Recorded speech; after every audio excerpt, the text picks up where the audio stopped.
afternoon. I'm here with Christine Antorini, who is a minister, a former Minister of Education of Denmark and a member of the Social Democratic Party, which is the largest party in Denmark and the center-left of the two major parties, of which there are 9 in the country.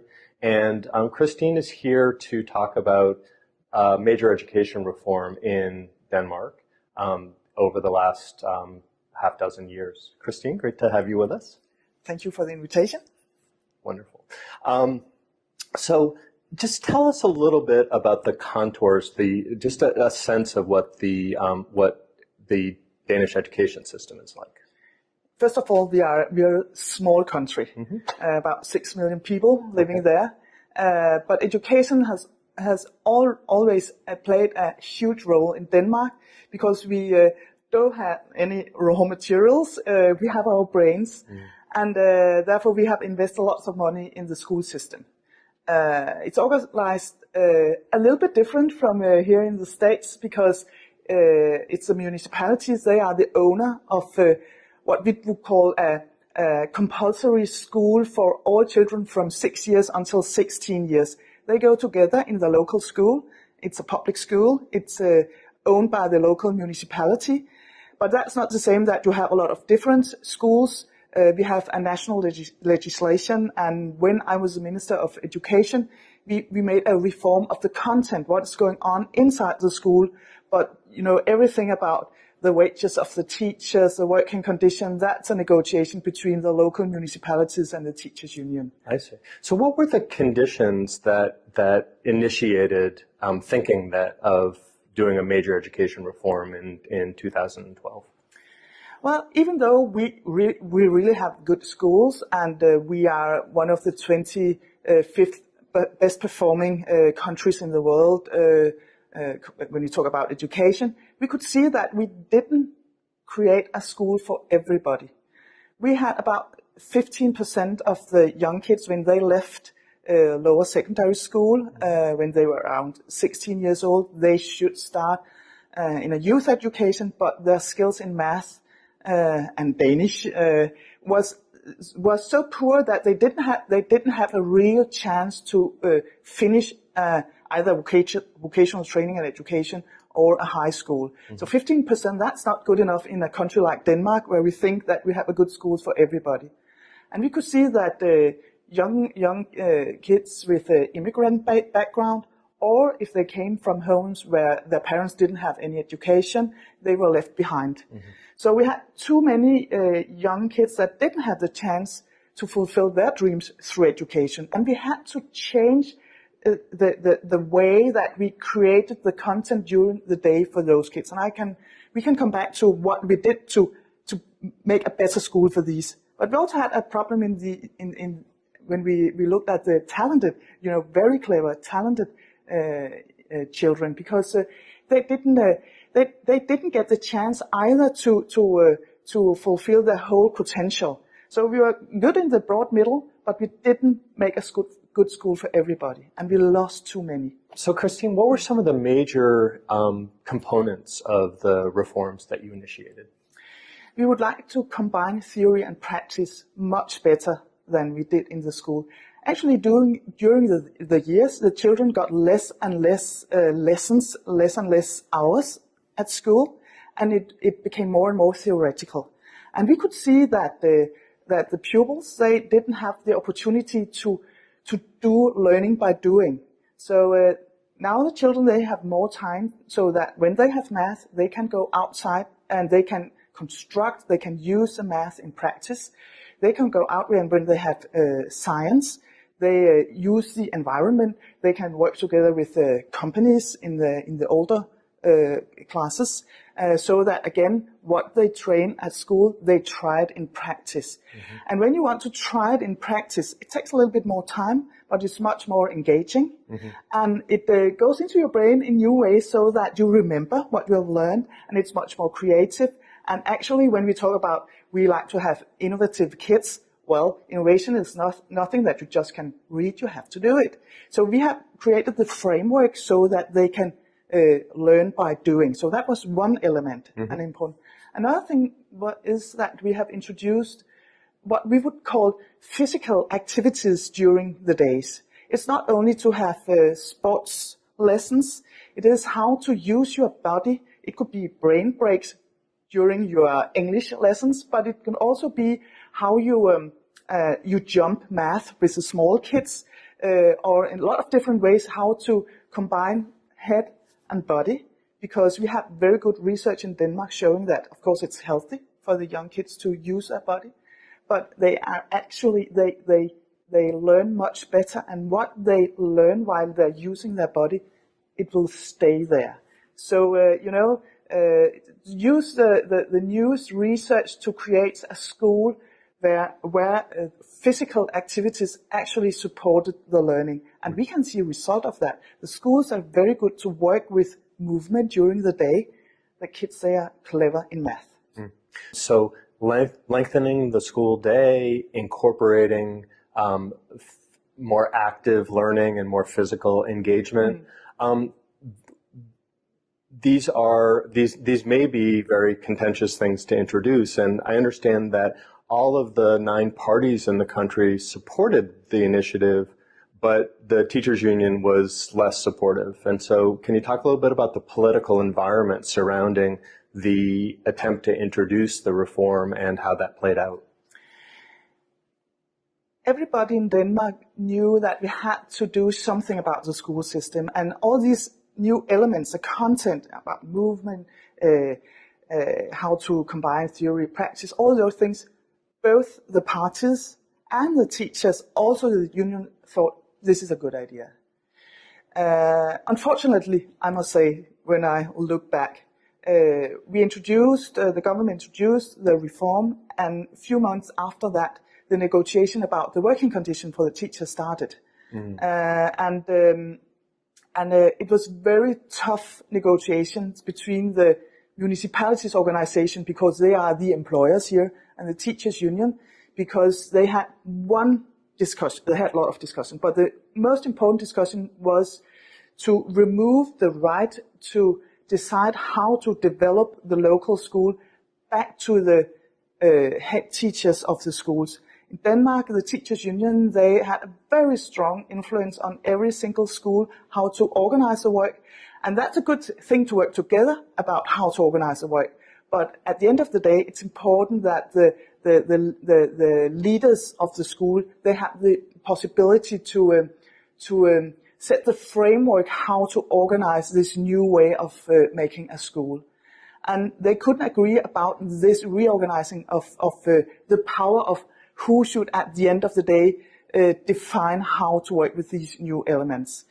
And it ended, unfortunately, with a lockout. That means that the local municipality organization lockouted all the teachers, and we have this conflict where all the schools are closed for a month, more than a month, and the government and the parties had to make a new legislation about the working conditions. And that is very unusual in Denmark.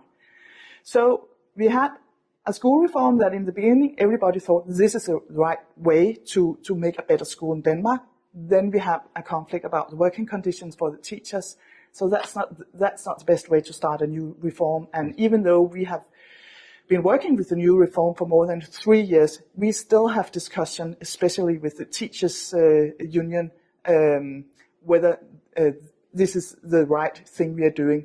Not about the working conditions, they disagree about that, but they also confront us with the content of the school. And that's a little bit difficult, because we know that it's so important to work closely together with all the teachers and the pedagogues and the school leaders to make all these new elements. What would you take away from that experience? Was it a timing issue, or could you have introduced the reform a little bit differently so that these two things didn't clash together at the same time? How would you think, in retrospect, how would you have navigated that situation a little differently? I think we had a timing problem, because it took quite a long time before our government finished the plans of the reforms. And that meant that when we introduced the reform, even though that everybody thought this is great, we like that, it was only 2 months after that the negotiations about working conditions started. And that meant that we only had very short time where we discussed all the new elements, and after that we only discussed the lockout and the conflict with the teachers. It's so easy to look back. I would have loved to present the reform, have the discussion with both the parties, all the partners, also the students' organizations, the parents' organizations, the school leaders' organization, everybody around the school, to have these discussions for a long time, to finish the reform, have an agreement about that, and then the working conditions could have been discussed. Mm-hmm. But that's not my decision. In Denmark, it's every third year you have those discussions about wage and working condition, and they were almost at the same time. Mm-hmm. That wasn't good. The way that you describe the importance of developing collaborative learning among students. So could you just talk a little bit about that? Because that's a very unusual thing from our perspective. I think I would like to start with a very special thing that we have in the Nordic countries and also in Denmark. And that is that every child, when they are 1 year old, they start in a nursery school, mm-hmm. and then they go to kindergarten. And this is not preschool. This is how to play with social skills. And that's very important to understand. This is really something that we value in Denmark, that every single child should be in a part of a social environment where they learn to work and play together. And they're 1 year when they start that, and that means when they come to school, they're 6 years old, they know that that's the way you should do. You are respected as a child. We listen to the children. We encourage them to work together. We also encourage them to say, well, teacher, I don't agree with you about this. I have another opinion. I think, well, great, tell us about that. So this is really a core value in the Danish and Nordic system, to engage and involve children also during the school time. And that means that in the best schools, because it's not everywhere, we set up a framework so that the students, they work with real problems. And they learn how to learn by each other, how to work with not only asking the teachers what to do, but ask, how can we find information ourselves? How can we work with institutions, organizations, others outside the school? We have a principle about the open school, because this is the 21st century skills that everybody should bring with them. Mm. It's not enough to read about it, you should do it. And they do it from the beginning in the Danish school system, and actually they have the training also from kindergarten. Mm. That's a really important distinction for us to learn about. So my final question is, what are you learning about the implementation and influences of the reforms that you initiated? It's so important to work closely together with all the partners around the school system. I really think it's not a good situation to have this huge conflict with the teachers' union. Fortunately, there are also other important partners around the school, and I think we should remember that. It's not only the politicians and the teachers' unions, because we have the leadership of the schools, we have the parents. The parents, they are very important in the Danish school system. They are members of the school board, they have the majority there. They are actually the local leaders together with the school leaders. So it's very important to have this good relations to the parents. And even though we still have discussion about the reform in Denmark, a majority of the parents, they support the reform. The pupils organization, they support the reform. The head teachers organization support the reform. So it's so important to really have this good discussion with all the partners, including the teachers union. And I really hope that now we are 3 years in the new reform, I think we can discuss more and more how to develop the content and not discuss the working conditions. So I really think that's one of the most important learnings also as a politician, to work together with all the partners. Also, even though it's quite difficult, you can't make huge reforms if you don't work closely together with all the partners. Mm. I think that's the most important learning from the Danish reform. Secondly, I think we have been much better. We are much better to document. Do we actually reach the goals of the reforms? In Denmark, we've had a long tradition with very creative teachers, and they really like to experience with new way of teaching, but they never set goals.